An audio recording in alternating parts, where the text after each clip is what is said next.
pensiun normal. Sekarang pertanyaan saya, siapa yang bisa dibeli? Siapa yang membeli? Siapa yang ditipu? Ya oleh asing-asing ini.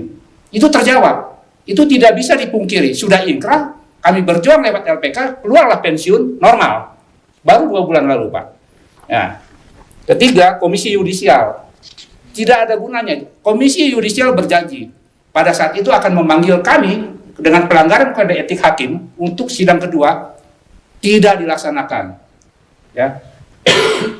Terus selanjutnya Peninbang sendiri kita sudah proses, Pak, tapi tetap tidak dikerjakan oleh baik DPR maupun di sini Kapolri. Saya juga udah buat surat Kapolri, Kabar Eskrim sudah semua, Pak. Organisasi advokat sudah saya laporkan karena ada seperti bapak-bapak ini bahwa yang namanya advokat itu dibeli oleh Bang Panin, padahal itu advokat dari kita. Dalam waktu 1 bulan dibeli Bang Panin. Itu ada advokat seperti itu.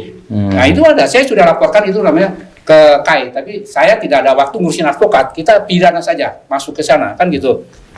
Di Snaker juga sudah, itu dengan penggelapan pajak jam sostek, yang sekarang saya sudah laporkan juga, sekarang itu sudah di KPK,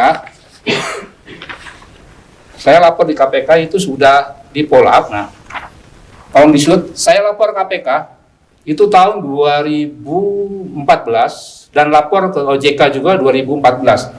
Pada saat itu belum diproses, dan kami akan berkoordinasi lagi dengan Tipikor dalam hal ini, karena baru diproses itu ibaratnya cumi-cuminya, Pak.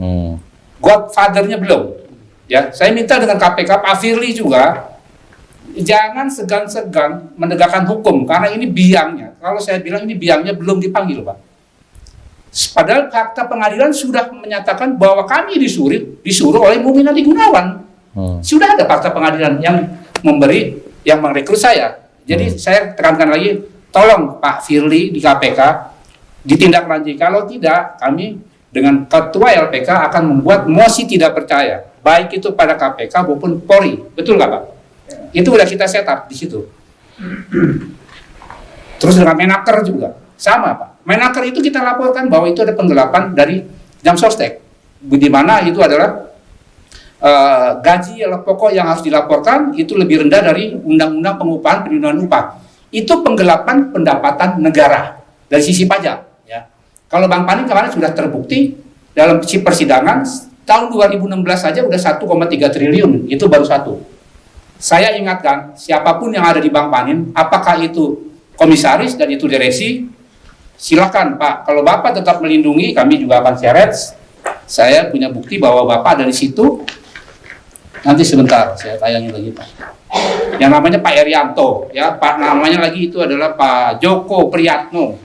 Itu Bapak semua itu mantan Bank Indonesia, pejabat tinggi kan. Ini dia suratnya. Sudah ada green design kepada saya untuk mem-PHK saya atau mempensiunkan saya. Tapi saya anggap itu hidayah buat saya, Pak. Saya berhenti. Itu saya masih ditolong Allah. Dan saya terima kasih kepada mantan Gubernur BI Mulyaman Hadad yang tidak meloloskan fit and proper saya untuk jadi direksi Panin Syariah, sudah menyelamatkan. Karena saya tahu pasti bahwa unit syariah itu tidak murni modalnya dan tidak murni itu peraturannya syariah karena masih tercampur dengan bank konvensional. Selagi-lagi saya diselamatkan. Satu, saya diselamatkan dari tangkap KPK karena saya sudah keluar, bukan urusan saya, dan saya sudah lapor KPK sebetulnya. Jadi saya tidak bisa disalahkan sebagai mantan kepala pengawasan. Kedua, saya diselamatkan dari syariah yang tidak murni. Nah, sekali lagi saya himbau kepada Bapak, dan ini laporan saya juga kepada OJK, Pak Enrico, sekali lagi Bapak sekarang ada di level tertinggi dalam analisis ekonomi. Bagaimana sekelas Bapak Enrico itu yang bisa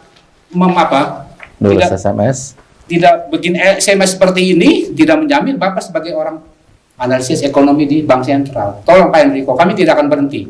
Silakan. Mulai saat ini, tadi kami pun sudah ke Bang Panin, saya sudah menemukan bukti semuanya bahwa yang kasus Bu Sri Patoka itu tidak usah jauh-jauh ke KPNL, itu udah ada grand design seperti satu saya bilang. Itu ada namanya standing instruction, itu adalah kuasa daripada seorang debitur untuk mendebit rekeningnya. Itu tidak pernah ditandatangani Ibu Patoka. Dana sudah ada, kenapa standing instruction itu tidak dijalankan dari November sampai Desember? Itu memang direkayasa untuk macet. Nah, saya tanya kepada petugas Penin tadi, Pak, Saya kasih tadi rekening korannya. Coba Anda lihat 2015 dari mulai Februari sampai Mei macet atau tidak? Maaf Pak, saya nggak berani jawab, saya nggak tahu. Anda sebagai bankers, Anda sudah di training. Saya ingatkan kepada Anda ya, Anda itu bukan rumah gade, Anda harus tahu bahwa ini. Saya minta semua data, tidak mau dijawab, silakan. Anda tinggal nunggu panggilan Polres. Saya bilang, nah, kami tadi langsung ke Polres. Kita sebagai mitra kerja yang untuk menegakkan, kita tidak melawan institusinya, tapi oknumnya. Kita sudah sepakat bahwa kita akan kasih masukan, karena kebetulan saya tahu SOP-nya, kebetulan saya yang buat SOP-nya, kebetulan saya juga auditor forensiknya di Bank Panin, dan semua insya Allah bank itu semuanya aturan sama persis sama. Jadi tidak akan sulit buat saya untuk menentukan pidananya. Dan mulai hari ini Pak Gubernur ya, saya ingatkan, saya akan kolektif semua yang